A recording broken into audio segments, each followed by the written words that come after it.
நம்ம வந்து கடக்கக்கூடிய பயணங்கள் எல்லாம் கடந்து இந்த இடம் பூண்டி மலையடிவார கோவில் இருக்கக்கூடிய பஸ் ஸ்டாண்டு பகுதியை வந்து அடைஞ்சிட்டோம். இதுக்கு மேலே வந்து வாகனங்கள் வந்து எங்கேயும் போகாது. இன்னமேல் நம்ம வந்து முழுவதுமாகவே நடந்து மட்டும்தான் ஏற முடியும்.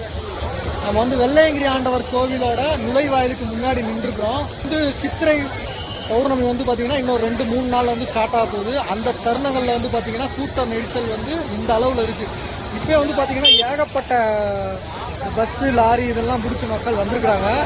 அந்த கூட்ட நெரிசல் வந்து இன்னும் சித்ரா பௌர்ணமி ஆரம்பிச்சிருச்சுன்னா இன்னமும் அதிகமாகிடும். தோராயமாக வந்து கொஞ்சம் கூட்டம் அதிகமாகவும் இல்லாமல் கொஞ்சம் கம்மியாகவும் இல்லாமல் ஒரு அளவுக்கு இருக்குன்னு நினைக்கிறேன். நுழைவாயில் வழியாக உள்ளே போகலாம். நம்ம நின்றுட்டு இருக்கக்கூடிய இந்த பகுதியில் இருக்கக்கூடிய அழகான இந்த லிங்க நுழைவாயிலுக்கு உள்ளே இருந்து, அதாவது மலை மேலே இருக்கக்கூடிய சுயம்பு லிங்கத்தை அடையிறதுக்கு வந்து 6500 அடிகள் வந்து தோராயமாக பயணிக்க வேண்டிய கடுமையான பயணங்கள். அந்த பயணத்தை தொடங்கக்கூடிய முக்கியமான இடம், விளக்கு வழிபாட்டு நுழைவாயில் இருக்கக்கூடிய இடம் நம்ம இதுதான். இந்த இடம், இந்த இடத்துல வந்து விளக்கு வழிபாடை செஞ்சுட்டு நம்ம இப்போ உள்ள பயணிக்கலாம். இந்த கூகுள் வரைபடத்தை பார்த்தா தெரியும், இந்த இடத்துல இருக்கக்கூடிய பூண்டி மலையடிவார கோவிலில் இருந்து இந்த இடத்துல இருக்கக்கூடிய வெள்ளையங்கிரி ஆண்டவர் மலைக்கோவிலை அடையிறது வந்து ரொம்ப கடினமான விஷயம். நம்ம இந்த வீடியோ தொகுப்பில் பார்க்க போகிறது முதல் மலையில் இருக்கக்கூடிய கடினமான பகுதிகளை எப்படி கடக்கிறோம் அப்படின்ற ஒரு சுவாரஸ்யமான விஷயங்களை மட்டும் முதல் மலை தொகுப்பாக இந்த வீடியோ பகுதிகளில் பார்க்கலாம். முதல் மலை ஏறக்கூடிய பகுதிகளில் வந்து நம்ம ஸ்டார்டிங் பாயிண்ட், அதாவது இந்த இடத்துல மனோன்மணி அம்மன் கோவில் அமைஞ்சிருக்கு பார்த்தீங்களா, இந்த இடத்துல உள்ளே போயிட்டோம்னா நம்ம வந்து முதல் மலை வெள்ளை விநாயகர் கோவில் அப்படின்ற ஒரு இடம் வரும். அந்த இடம் வரைக்கும் நம்ம வந்து வெளிப்புற சூழலை வந்து பார்க்குறதுக்கான எந்த வாய்ப்பும் கிடையாது. இந்த மேப்லேயே பார்த்தீங்கன்னா தெரியும், முழுவதுமாகவே வந்து மரங்களால் சூழப்பட்ட ஒரு பகுதியில் வந்து நம்ம நடைபாதையை தொடரலாம். இந்த பகுதியை கடந்த உடனே பார்த்தீங்கன்னா பிரம்மாண்டமான ஒரு மேற்கூரை கொண்ட மக்கள் தங்குவதற்காக ஏற்படுத்தப்பட்ட ஒரு இடம். இப்போ வந்து மக்கள் எல்லாரும் இறங்கிட்டு இருக்காங்க, வெளியே வந்துட்டு இருக்காங்க. நம்ம அந்த டைமில் வந்து இப்போ உள்ளே நுழைஞ்சிட்டு இருக்கோம். கோவில்கள் வந்து இதுதான். சென்ட்ரலில் இருக்கிறது வந்து வெள்ளையங்கிரி ஆண்டவர் கோவில், அப்புறம் வலது பக்கம் இருக்கிறது வந்து விநாயகர் கோவில், அப்புறம் இடது பக்கம் இருக்கிறது வந்து மனோன்மணி அம்மன் கோவில். இந்த கோயில்களுக்கு பின்னாடி தான் வந்து நமக்கு அன்னதானமும் போடுறாங்க, அதை காமிக்கிறேன். அதே மாதிரி இங்கே கூட்டம் வந்து எப்படி இருக்குன்னு பாருங்கள். இப்போ சித்ரா பௌர்ணமி வந்து இன்னும் தொடங்கலை, இருந்தாலும் வந்து இங்கே கூட்டம் வந்து பயங்கரமாக இருக்குது. இந்த அன்னதான மண்டபத்துலலாம் பார்த்தோம் கூட்டம் நிறந்து வழியும் காமிக்கிறேன். எப்படி இருக்கு ரேடியோவில் வந்து அனௌன்ஸ்மெண்ட் பண்ணிக்கிட்டே இருந்தாங்க. அந்த டைமில் உடல் பலவீனம் உள்ளவர்களோ, உடல் பருமன் உள்ளவர்களோ, ரத்த அழுத்தம் உள்ளவர்களோ, இதய பலவீனம் உள்ளவர்களோ யாருமே ஏற வேண்டாம் அப்படின்னு கிளியராக மைக்கில் அனௌன்ஸ்மெண்ட் பண்ணிக்கிட்டே இருந்தாங்க.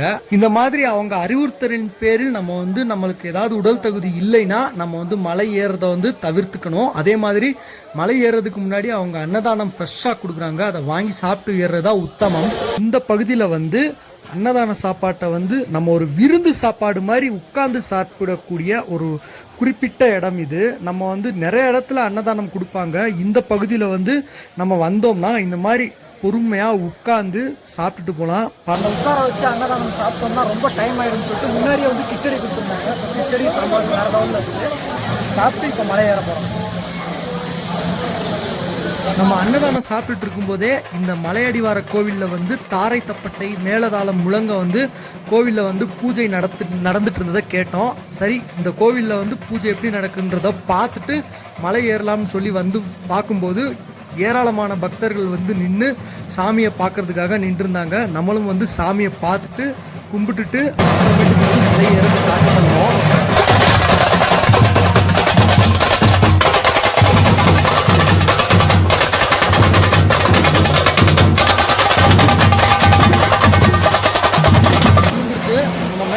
முன்னாடியே வந்து ஒரு தண்ணி பாட்டில் வாங்கி வச்சுக்கலாம்.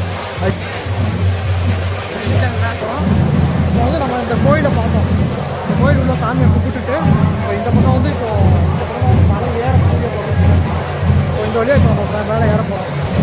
இந்த மண்டபத்தை தாண்டினோடனே பார்த்தீங்கன்னா படிக்கட்டுகள் வந்து ஆரம்பிக்குது. பார்த்தீங்களா, சீரான படிக்கட்டுகளாக இந்த இடத்துல இருந்தாலும் மேலே கொஞ்ச தூரத்தில் வந்து இந்த மாதிரியான சீரான படிக்கட்டுகளை பார்க்கவே முடியாது. கைப்பிடியும் வந்து வலது பக்கத்தில் இருக்குது பார்த்தீங்களா, அந்த மாதிரி கைப்பிடிகளும் எங்கேயுமே நம்மளால் பார்க்கவே முடியாது.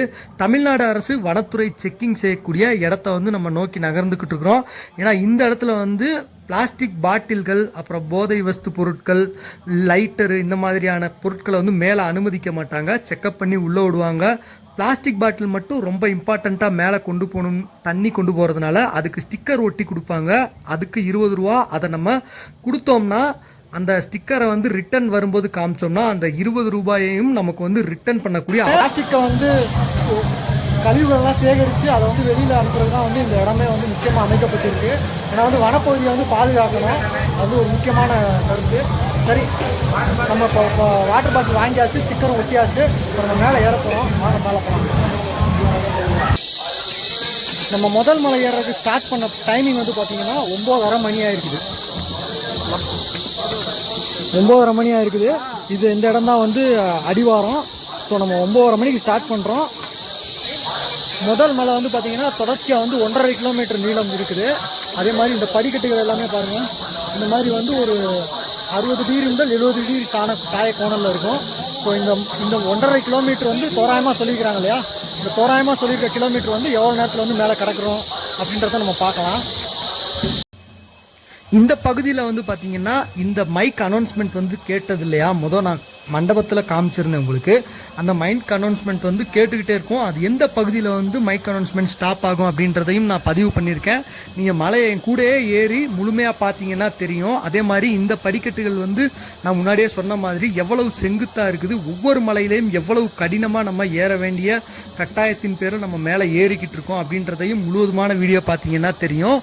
அதே மாதிரி முதல் மலையில் வந்து பார்த்தீங்கன்னா மூங்கி குச்சி, தேக்கு, வேங்கை, இந்த மாதிரியான மூலிகை செடியெல்லாம் வந்து இந்த சைடுலலாம் வந்து வளர்ந்துருக்கும். அதெல்லாம் வந்து ஒரு பகுதியிலையும் வந்து ஒரு செடிகளாக நம்ம பார்க்கலாம். மலையிலேருந்து இறங்கக்கூடிய கூட்டம் தான் அதிகமாக இருக்குது. ஏன்னா நம்ம வந்து மலை மேலே ஏறுறோம். ஏன்னா மதிய நேரத்தில் ஏறுறோம். அதிகமான மக்கள் வந்து ஏற மாட்டாங்க. எல்லாருமே வந்து அங்கங்கே தங்கி இருக்கிறாங்க. ஒன்று சாயந்தரம் ஏற ஸ்டார்ட் பண்ணுவாங்க, இல்லைன்னா வந்து காலையில் வெயிலான நேரத்தில் ஸ்டார்ட் பண்ணுவாங்க. ஆனால் நம்ம வந்து அன்டைமில் வந்ததுனால இந்த டைமில் இப்போ மலை ஏறிட்டு இருக்கோம். பாருங்கள் எவ்வளோ கூட்டம் ஏறிட்டுன்னு பாருங்கள். மேலே சரி ஏறிட்டுல இறங்கிட்டு இருக்கு. நம்ம ஒரு ஆள் தான் வந்து இப்போ மேலே ஏறிட்டு இருக்கோம். இந்த மலைப்பாதை படிக்கட்டுகளாகட்டும், இந்த மலை பாதையாகட்டும், இந்த மலையாகட்டும், 7 மலை இருக்கு இல்லையா, இந்த 7 மலையுமே வந்து ஆன்மீகத்தோட எப்படி தொடர்பு படுத்தி சொல்கிறாங்க அப்படின்னு பார்த்தா, முதல் மலை வந்து ரொம்ப கஷ்டமாக இருக்கும். இப்போ நம்ம ஏறிட்டு இருக்கோம் பார்த்தீங்களா, முதல் மலை படிக்கட்டுகள் வந்து அதிகமாக நிறைந்தால் இந்த மலை வந்து ரொம்ப கஷ்டமாக இருக்கும்.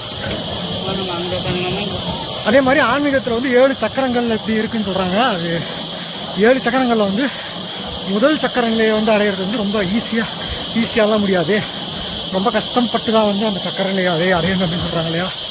ஸோ அதே மாதிரி இந்த வெள்ளையங்கிரி மலையில் இந்த முதல் மலை வந்து ரொம்ப கஷ்டமாக இருக்கும். படிக்கட்டுகள்லாம் வந்து பார்த்திங்கன்னா படிக்கட்டுகள்லாம் வந்து 1 அடியிலேருந்து 1.5 அடி வரைக்கும் இருக்கும். அந்த மாதிரி ரொம்ப கஷ்டப்பட்டே இருந்தோம். இதுக்கு முன்னாடி, அதாவது ஒரு 40-50 வருட காலத்துக்கு முன்னாடிலாம் வந்து பார்த்திங்கன்னா இந்த பகுதிகளில் வந்து படிக்கட்டுகளே இல்லை. படிக்கட்டுகள் வந்து ஒரு 40-50 ஆண்டு காலகட்டத்துக்கு முன்னாடி தான் வந்து போடப்பட்டதாக சொல்கிறாங்க. அதுக்கு முன்னாடி பார்த்திங்கன்னா இந்த மலையை ஏறுறவங்க வந்து கிளிம்பிங் பண்ணி, அதாவது தவழ்ந்து தான் ஏறியிருப்பாங்க. அந்த அளவு கஷ்டமான மலை. படிக்கட்டுகள்லாம் வந்து ரொம்ப செங்குத்தாக இருக்குது. இப்போ நான் காமிக்கிறேன் எவ்வளோ செங்குத்தாக இருக்குது. கீழே அடிவாரத்தில் இருந்து நம்ம பார்த்தோம் இல்லையா, அடிவாரத்தில் 60 முதல் 70 டிகிரி கோணம் இருக்குன்னு சொன்னேன். அதோட அதிகமான டிகிரி கோணங்களே இருக்குது. பலரும் வந்து கோரிக்கைகளையும் காணிக்கைகளையும் நிறைவேற்றுறதுக்காக காணிக்கை உண்டியல், அப்புறம் அன்னதான பிரசாதம் அதெல்லாம் வந்து நிறைய மழை எடுத்துகிட்டு போகிறாங்க. நம்ம மட்டும்தான் பயணிக்கிறோம். நம்ம பயணிக்கிறதே ரொம்ப சிரமமாக இருக்குது இந்த பேக்கோட. அதனால் கொஞ்சம் விரைவாக கிடக்காம பொறுமையாக மலை ஏறணும். முதல் மலை. இங்கே இருக்கக்கூடிய மக்கள் வந்து ஒரு கடைக்கும் எடுத்துகிட்டு போகக்கூடிய பொருட்கள் வந்து இந்த எடுத்துகிட்டு போகிறாங்க பார்த்தீங்களா. இந்த மாதிரி மூட்டைகளில் வந்து கொண்டு போய் கடைகளுக்கு வந்து சப்ளை பண்ணக்கூடிய ஒரு காட்சி தான் இது. ரொம்ப கஷ்டப்பட்டு ஒரு பொருட்களையும் மேலே எடுத்து கடைக்கு போகிறாங்க. ஒரு சின்ன நடமாடும் கடையில் உட்காந்து பேசிகிட்டு இருந்தோம். என்னென்னா கீழே வந்து சாப்பிட்டு வந்துடணும்னு சொல்லிட்டு அறிவுறுத்துறாங்க. ஏன்னா நம்ம வந்து சாப்பிட்டு வந்துட்டோம், அதனால் மூச்சு முட்டாமல் கொஞ்சம் கொஞ்சமாக ஏறிட்டு இருக்கோம். இருந்தாலும் தண்ணி பாட்டில் உட்காந்துட்டோம். அண்ணன் வந்து சொல்கிறாரு தண்ணி பாட்டில் கண்டிப்பாக எடுத்துகிட்டு வர சொல்கிறாரு. நானும் தண்ணி பாட்டில் எடுத்துகிட்டு வந்துட்டேன். சுத்தபத்தமாக வரணும். ஆனால் சின்ன மலை தான் 7 கிலோமீட்டர் தான் இருக்கு. இருந்தாலும் அந்த நம்ம பக்தருக்கு சொல்கிற ஒரு வேண்டுகோள் என்னன்னாக்கா சாப்பிடணும், சாப்பிட்டு போகணும். வீசிங் ப்ராப்ளம் இருக்கிற ஆளுங்க மெயினாக வந்து டேப்லெட்ஸு இது எடுக்கிற ஆளுங்க தயவுசெய்து மலைக்கு வர்றது தவிர்க்கணும். இந்த வீடியோ மூலமா நான் வந்து சரி வந்து சிவன் வந்து தன்னோட மனசோர்வு போக்குறதுக்காக இங்க உட்கார்ந்து தவம் பண்ணிட்டு போறதா ஒரு சின்ன கதை. அந்த மாதிரியான ஒரு முக்கியமான ஸ்பாட்ல வந்துட்டு ஒழுக்கக்கேடான பக்தர்கள் வந்து வரக்கூடாதுன்றது வந்து என்னோட பொதுவான கருத்து. அண்ணன் கூட பேசிட்டு அப்படியே நம்ம அடுத்த மலையை கடங்க இருக்கு. நாங்க வேண்டிக்கிறது அவ்வளவுதான். எத்தனை பக்தங்க பாரு, போன வாரத்துல கூட 2 பேருக்கு கையால இழுத்தடிச்சு கேட்டா 2 நாள் சாப்பிடலையாமா. கீழே இங்க சாப்பிட வச்சு தண்ணியை கொடுத்து எல்லாமே காப்பாத்தி எடுத்துட்டு போய் விடுறோம். ஆனா அந்த மாதிரி சாப்பிடாம இறங்குறதோ மற்றதை வந்து இங்க உசுர விடுறாங்க. அதுக்கு தவறான ஒரு விஷயம் என்னன்னாக்கா யாரும் சாப்பிடறதில்லைங்க, தண்ணி கூட குடிக்கிறதில்ல. அந்த மாதிரி தண்ணி குடிக்காத மலை ஏற சொல்றாங்க. யாரு சொன்னாங்க? அது பாரஸ்ட் மேலேயும் குறை சொல்ல முடியாது, இருக்கிற மலை மேலேயும் குறை சொல்ல முடியாது. நம்ம செய்யற தவறு மறைச்சிட்டு மற்றவங்க மேல குறை சொல்றாங்க. ஆனா இது இருக்கிற வரைக்கும் எங்க மலையில இந்த மாதிரி நடந்ததில்லை. ஆனா இந்த வருஷம் ஏகப்பட்ட உசுருங்களை பார்த்துட்டோம் கண்ணில். ஆனா தயவு செஞ்சு வேண்டுகோளை கேட்கறது என்னன்னாக்கா இந்த மலை வரைக்கும் எல்லாம் சின்ன மலை தான், ஆனா கடினமா இருக்கும். ஆனா அதுக்கு தகுந்த மாதிரி தண்ணி பாட்டில், உணவு எல்லாமே கையில வச்சுட்டு ஏறுன்னு ஃபாரஸ்டும் சொல்றாங்க. நாங்களும் கடைக்காரர் வேண்டுகோளா வைக்கிறோம். சரி சார், உங்க கருத்தை பதிவிட்டதுக்கு ரொம்ப நன்றி. சிவடாட்சியும் பரிபூரணம். ஓம் நமச்சிவாய. சரி, ஓய்வு எடுத்தாச்சு. நம்ம அடுத்து 1வது மலையை கடக்க ஸ்டார்ட் பண்ணலாம். வாங்க போவோம்.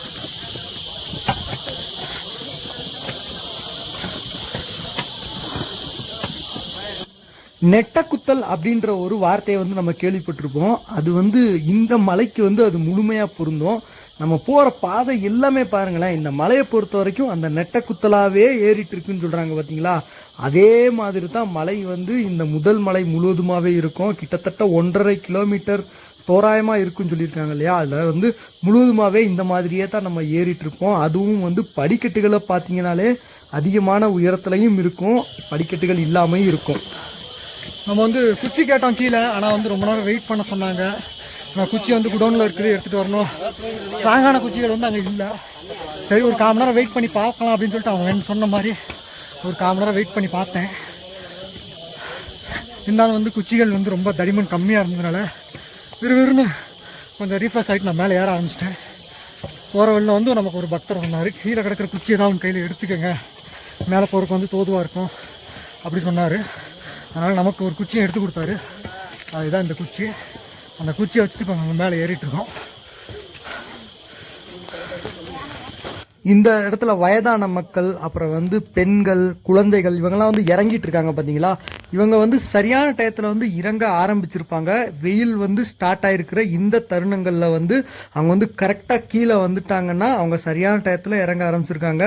நிழல் மற்றும் வெளிச்சமான பகுதிகளிலேயே வந்து அவங்க கீழே இறங்கியிருப்பாங்க. ஆனால் நம்ம போகக்கூடிய இந்த பகுதிகள் வந்து கரடு முரடான பயங்கரமான வெயில் இருக்கக்கூடிய பகுதி. அதே மாதிரி நம்ம மட்டும்தான் ஏறிட்டு இருக்கோம் பார்த்தீங்களா. இந்த முக்கியமான மலைப்பகுதியில் வந்து இறங்கக்கூடிய கூட்டம் அதிகமாக இருக்குது. நம்ம மட்டும்தான் ஏறிட்டு இருக்கோம்.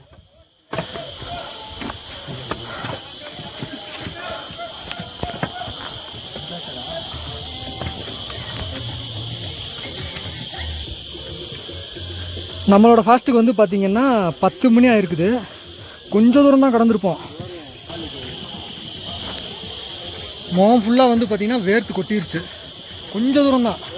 இந்த இடம் ஃபுல்லாக பார்த்திங்கன்னா மழை காலத்தில் வந்தால் ஃபுல்லாக பச்சை பசேர்னு இருக்கும். ஆனால் இப்போ பார்த்திங்கன்னா கொஞ்சம் காஞ்சி போயிருக்குது. ஆனால் இந்த இடமே வந்து பார்த்திங்கன்னா ஃபுல்லாக செடிகளால் சூழப்பட்டிருக்கு. நான் முதவே சொன்ன மாதிரி நைட்டெல்லாம் வந்தோம்னா சந்திர ஒளி வந்து உள்ளே புக முடியாது முதல் மலையில். அந்தளவு வந்து ஒரு வீரியமிக்க புதர் செடியும். ஆனால் நம்ம வந்து நைட்டு வர பாக்கியம் வந்து நமக்கு கிடைக்கல. நம்ம பகலில் வந்து சூரிய பகவான் வந்து பார்த்திங்கன்னா சுட்டரிச்சிட்டு இருக்க டைமில் வந்து நம்ம மலை ஏறிட்டு இருக்கோம். நான் வந்து சிவனை பார்க்க போகிறது வந்து அவ்வளோ சாதாரணமான விஷயம் கிடையாது இல்லையா. ஸோ அதனால் வந்து நமக்கு வந்து பாக்கியம் பகல் டைமில் ஏறுறதுக்கு கிடச்சிது. அதே மாதிரி பக்தர் சொன்ன மாதிரி ஒரு குச்சி எடுத்தனால கொஞ்சம் ஈஸியாக ஏற ஆரம்பிச்சிடும். அங்கங்கே நின்று தான் போகிறோம். இப்போ வந்து பாதி மலை, முதல் மலையில் வந்து பாதி மலை கூட கிடக்கலை. ஆனால் இப்போவே வந்து பயங்கரமாக வேர்த்து கொட்ட ஆரம்பிச்சிருச்சுங்க. இங்கே பாருங்க, பக்தர்கள் வந்து எவ்வளோ மக்கள் வந்து இப்போ இறங்கிட்டு இருக்காங்க. ஆனால் இப்போ ஏறுற கூட்டம் வந்து பார்த்திங்கன்னா ரொம்ப கம்மியாக இருக்குது.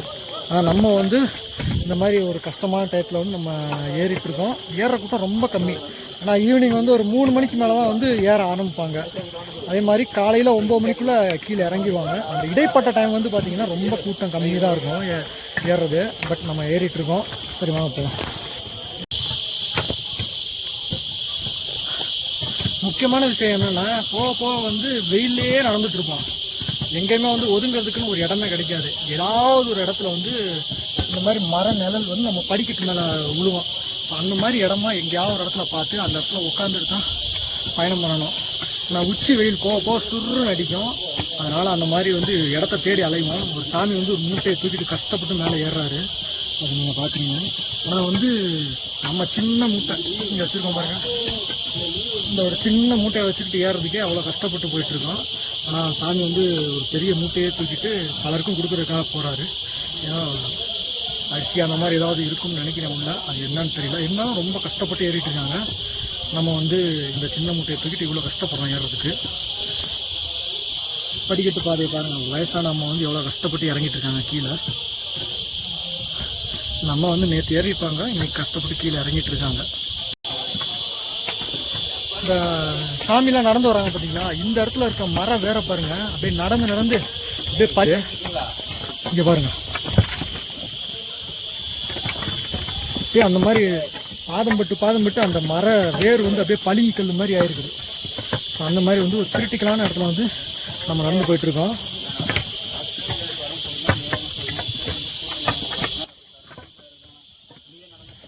பளபளன்னு மட்டும் இல்லாமல் மர வேரும் கல்லும் சேர்ந்து ஒரு கோர்வை அமைஞ்சு அப்படியே ஒரு தடிமனான ஒரு பகுதியாக வந்து அமைஞ்சிருக்குது. ஏதாவது மழை தண்ணி இதெல்லாம் வந்து டைரெக்டாக வேர் மேலே பட்டுச்சுன்னா அது வந்து உப்பி அப்படியே கல்லோட கல்லாக இணைஞ்சு இந்த மாதிரி வந்து பெருக்கெடுத்து இருக்கும். அந்த மாதிரி ஒரு முக்கியமான பகுதி இந்த பகுதி. இந்த மாதிரி வேர் வந்து வெளியே தெரிகிறதே ரொம்ப கஷ்டம். அதுவும் வந்து நம்ம நடக்கிற பாதைக்கு வந்து குறுக்கு நெருக்கமாக வந்து அந்த வேர் போயிருக்கு இல்லையா. அந்த மாதிரி ஒரு சில இடங்களில் பார்த்தீங்கன்னா வேரே வந்து கால் வச்சு பளிங்கு கல்லி மாரி ஆகி போயிருக்கு. அந்த மாதிரி வந்து ரொம்ப கிரிட்டிக்கலான இடம். சரி, இப்போ போகிற பாறையை காமிக்கிற எப்படி இருக்குன்னு பாருங்க.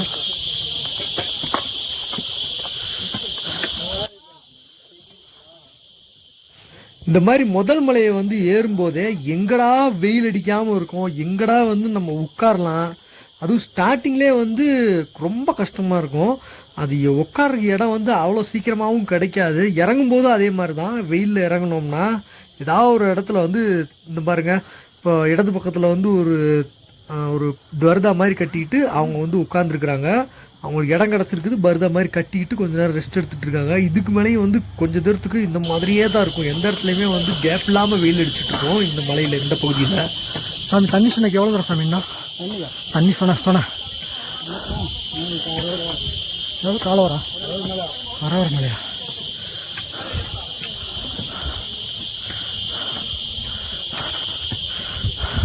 சாமி எத்தனை மணிக்கு ஏற ஆரம்பிச்சிங்க? நைட்டு 8 மணிக்கு ஆரம்பிச்சிங்களா?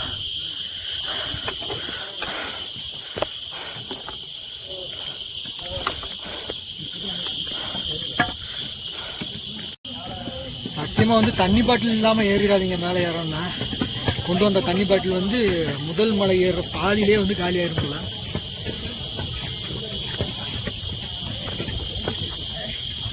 நமக்கு ஒருவேளை தண்ணி வேணும் அப்படின்னு சொன்னால் மேலே வந்து சுனை இருக்காங்க. அந்த சுனையை நம்ம கடக்கிறதுக்கு வந்து இன்னும் அரை மணி நேரம் மேலே ஏறணும். அதுக்காடி இந்த தண்ணி பாட்டில் கண்டிப்பாக காலி ஆகிடும். மேலே போய் சுனையில் இருக்க தண்ணியை தான் பிடிச்சி நம்ம குடிக்கிற மாதிரி இருக்கும்.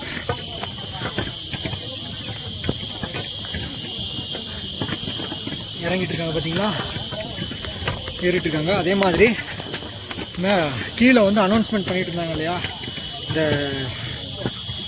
உடல் சோர்வு உள்ளவர்கள், பருமனானவர்கள் அவங்கெல்லாம் மேலே வராதிங்கன்னு சொல்லிட்டு.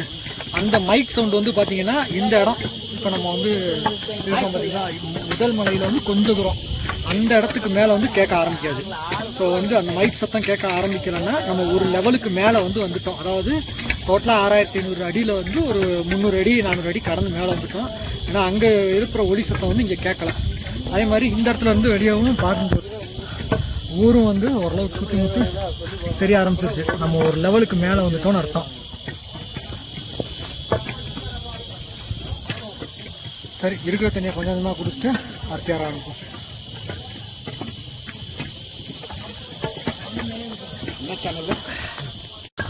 சாமி, நீங்கள் எத்தனை மணிக்கு ஏற ஆரம்பிச்சிங்க சாமி? நேற்று நைட்டு 10 மணிக்கு. எவ்வளோ நேரம் ஆரம்பிச்சிச்சு? எவ்வளோ நேரம் ஆச்சு? போயிட்டு படுத்து தூங்கியாச்சு. எவ்வளோ நேரம் தூங்குனீங்க? அது ஒரு 2 மணி நேரம் தூங்கியாச்சு. 3 மணிக்கு படுத்துட்டோம். படுத்துட்டு 6 மணிக்கு சாமி பார்த்துட்டு மறுபடியும் இறங்குறோம். அப்படியா? கேட்டே போகிறேன் ஒரு நாள் எவ்வளோ நேரம் ஆச்சுன்னு வீடியோக்காக. மெதுவாக நடந்தீங்கன்னா 7 மணி நேரம். எப்படி சாமி? மெதுவாக நடந்தீங்கன்னா 7 மணி நேரம். ஏறதுக்கு மட்டுமா? 6 மணி நேரத்தில் நடந்துருவீங்க. சரி சாமி. 4 மணி நேரத்தில்.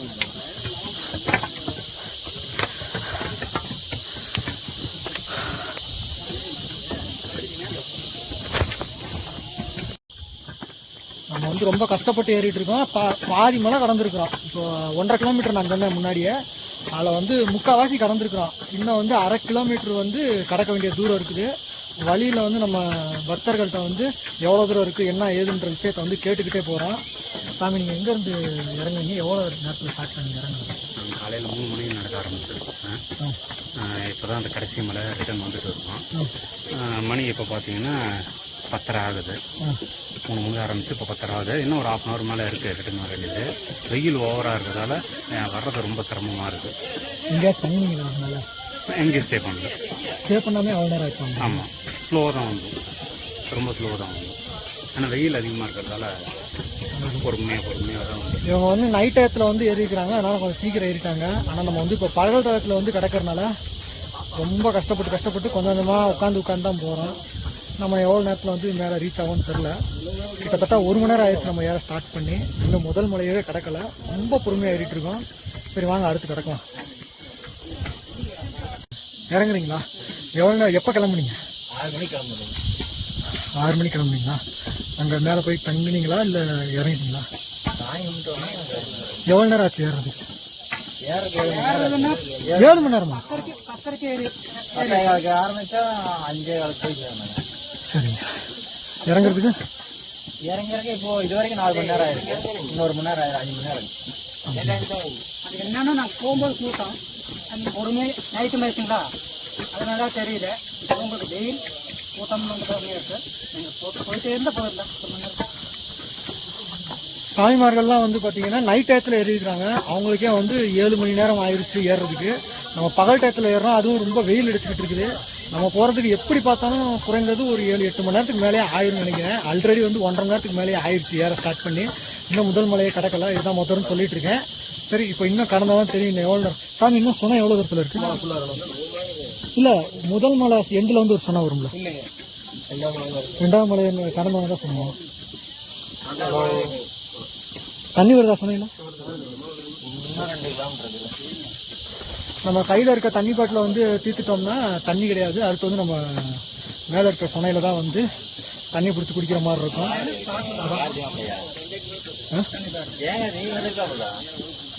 தண்ணி பாட்டில் வந்து ஒருவேளை சுனையில் வந்து பிடிக்கிறதுக்கு ரொம்ப கூட்டமாக இருந்துச்சுன்னா ஒரு பாட்டில் வந்து 50 ரூபா விதத்தில் விற்கிறாங்க. ஏன்னா வந்து அவங்க அவ்வளோ கஷ்டப்பட்டு மேலே ஏறி கொண்டு போய் கொடுக்குற உழைப்புக்கான கூலி தான் அது. நம்ம போய் மேலே போய் பார்க்கலாம். பக்தர்கள் சொல்கிறாங்க இவ்வளோ. மேலே போய் பார்த்தா தெரியும் என்ன ரேட்டில் இருக்குது என்ன ஏதுன்னு. கடையிலே விசாரிப்போம். கஷ்டப்பட்டு கடந்து வந்த பாதையில் வந்து பார்த்திங்கன்னா முதல் மலையோட எண்டுக்கு வந்திருக்கிறோம். முதல் மலையோட எண்டு வந்து இந்த இடம் தான். இப்போ டைம் வந்து பார்த்திங்கன்னா 10:45 மேலே, அதாவது 11 மணி பக்கத்தில் ஆயிருக்குது.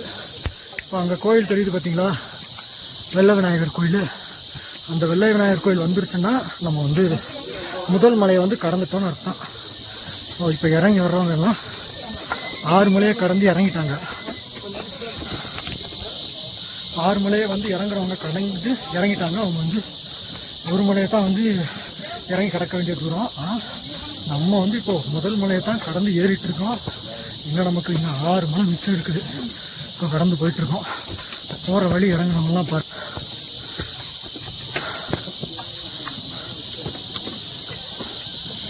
இந்த பகுதியில் வந்து இறங்குறவங்க பார்த்தீங்கன்னா அதிகமாக வந்து சட்டை போடாமல் தான் இறங்குறாங்க. ஏன்னா ஒரு குறிப்பிட்ட அளவில் வந்து பார்த்திங்கன்னா அந்த வெயிலோட தாக்கம் வந்து ரொம்ப அதிகமாக இருக்கும் 1வது மலையில்.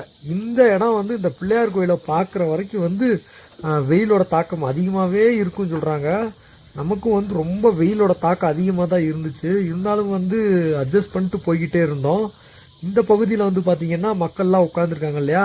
ஸோ பிள்ளையார் கோவில் வந்துருச்சு. முக்கியமான இடம் இது.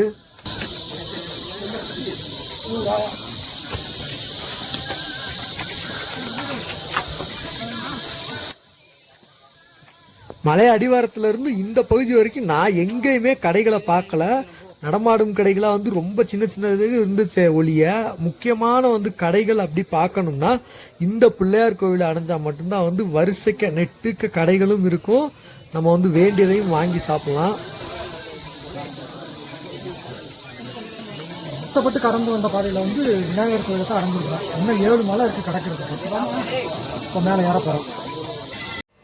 ஒரு வழியாக முதல் மலையை கடந்துட்டோம். முதல் மலையை கடக்கிறதுக்கு வந்து 9:35க்கு வந்து நம்ம பயணத்தை தொடர்ந்தோம். அதே மாதிரி இங்கே முதல் மலை எண்டுக்கு வர்றதுக்கு வந்து 11 மணி ஆனது. கிட்டத்தட்ட 1.5 மணி நேரம் வந்து இந்த முதல் மலையை மட்டுமே கடந்து இந்த இடத்துக்கு வந்திருக்கிறோம். இந்த வந்து 7 மலைகளை கடக்கக்கூடிய பகுதிகள் வந்து எப்படி இருக்குது அப்படின்றத வந்து அடுத்த பகுதிகளில் பார்க்கலாம்.